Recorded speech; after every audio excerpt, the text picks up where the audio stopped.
Roger connaît des sites intéressants pour les bricoleurs. Qu'avez-vous trouvé maintenant? Eh bien, je compte transformer en automne et j'ai besoin pour cela d'un architecte. Je l'ai trouvé tout simplement sur ce site, Batiportal. Vous tapez le nom du site, puis ce que vous cherchez et vous surveillez sous la carte. Vous savez aussitôt où vous devez vous rendre.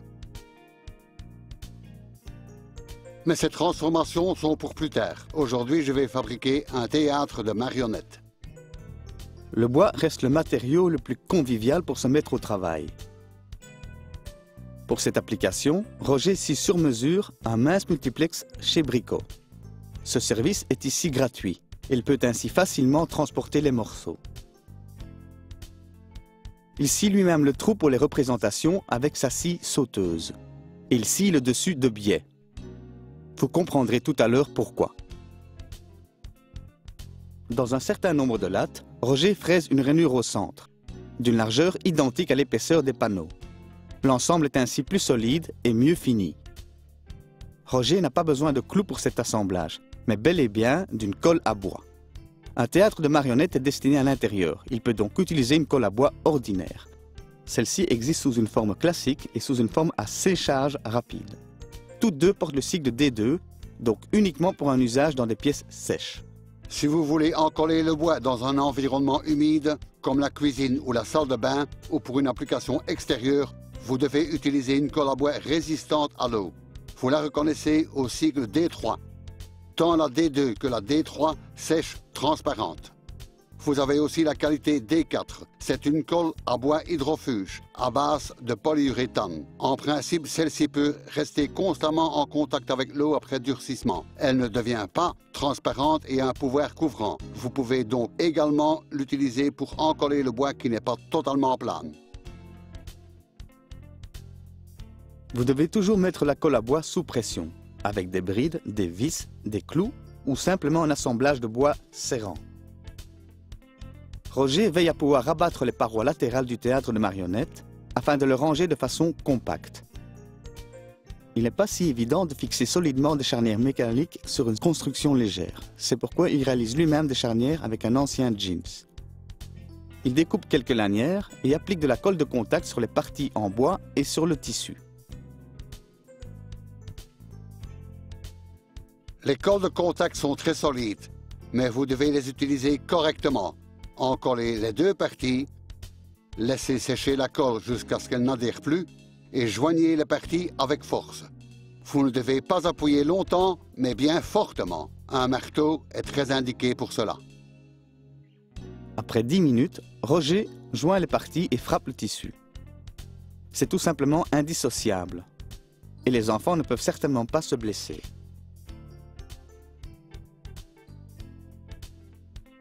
Au-dessus et sur les panneaux latéraux, Roger colle des planchettes contre la face avant. Une petite latte assure une belle finition. Pour ne pas devoir pincer totalement ces parties, il utilise de la colle de montage au lieu d'une colle à bois. Vous trouvez non seulement différentes marques de colle de montage, mais aussi différentes sortes. En fait, vous devez le comprendre ainsi, une colle pure n'est presque pas souple après le durcissement et est donc rigide. Le silicone, par contre, reste bel et bien souple après le durcissement. Et entre les deux, vous avez encore des gradations, appelées mastic hybride. Vous choisissez le type en fonction de l'application. Pour les applications axées purement sur la force d'encollage et qui ne subissent pas de dilatation ou de mouvement, vous utilisez une colle de montage. Si l'assemblage doit adhérer avec force tout en restant souple, ou si vous devez en coller des matériaux lisses, vous choisissez une colle de montage souple, comme Patex PowerFix. Si Roger veut coller et imperméabiliser, il utilise ce mastic. Celui-ci est presque un silicone, mais possède toutefois une grande puissance adhésive. S'il s'agit purement d'imperméabiliser, donc sans que le produit doive garder les deux pièces ensemble, vous utilisez un silicone. Maintenant, Roger peut égayer l'ensemble avec un vernis coloré. Coloré et protégé en même temps, donc. Il peut laisser libre cours à son imagination. Il colorie les lattes en bleu et le reste en rouge. Et ceci peut aller vite car ce vernis à base d'eau sèche rapidement. Pour rendre la face avant plus vivante, Roger découpe un clone et le colle dessus. C'est possible avec une colle destinée au bord de papier peint, mais dans ce cas-ci, il choisit un aérosol de colle non permanente. De cette façon, il peut de temps à autre suspendre un autre personnage. Maintenant, insérez de petits rideaux qui s'ouvrent et se ferment, et bien évidemment un beau décor en arrière-plan. Vous pouvez faire imprimer des photos ou peindre vous-même un arrière-plan. Mais qu'est-ce qu'un théâtre de marionnettes sans marionnettes? Vous pouvez les acheter, mais avec un peu d'imagination, vous les fabriquez vous-même. Roger ne manque pas de créativité. Il fabrique tout simplement une poupée avec une cuillère de bois. Pour les cheveux, il réalise un pompon et il le colle au verso de la cuillère avec une colle thermofusible. Cette colle adhère aussitôt, simplement en refroidissant. Il l'utilise aussi pour coller les boutons pour les yeux. Le nez est une perle et celui-ci est fixé avec une gouttelette de colle seconde. Il ne lui reste qu'à dessiner la bouche, à passer un habit et la poupée est prête.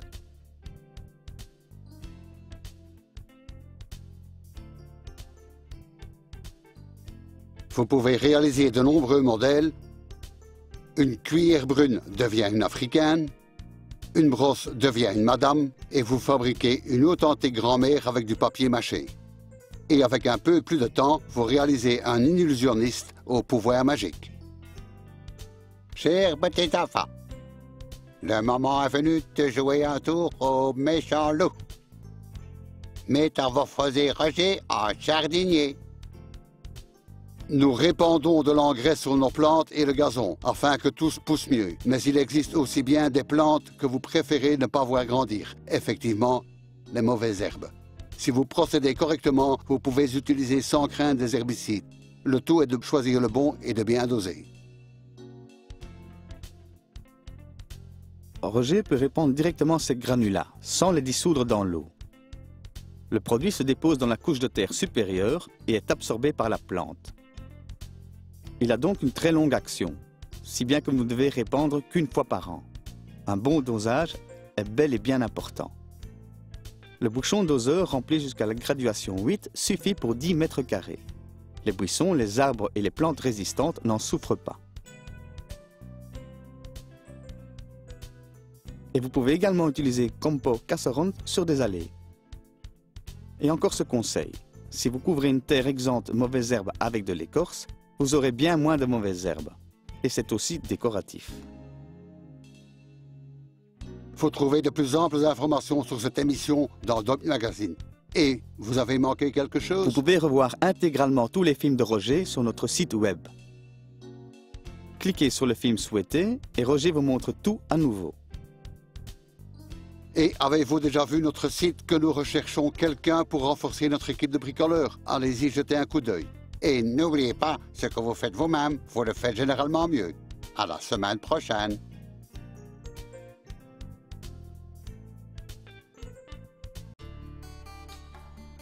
Poncer est un travail que beaucoup n'aiment pas commencer. Et la principale raison est encore souvent le manque de confort, une machine qui vibre, une capacité de ponçage limitée et surtout un sac à poussière qui retient trop peu de poussière. Mieux vaut donc choisir une ponceuse de qualité si vous voulez éviter un tas de désagréments. C'est pourquoi Roger a acheté cette ponceuse de Black & Decker. Elle est conçue avec la technologie Cyclonic Action. Puisque la poussière tourne rapidement dans le bac collecteur, le filtre ne se bouge pas et reste propre. L'aspiration reste donc optimale. Ce filtre comporte du reste un grand nombre de lamelles, donc une grande surface de filtre. Mais entre-temps, Roger profite quand même d'un air quasi exempt de poussière.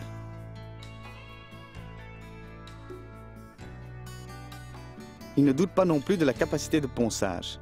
Les vibrations ne posent pas non plus de problème, grâce à l'équilibrage et au coussin de gel qui absorbe les vibrations.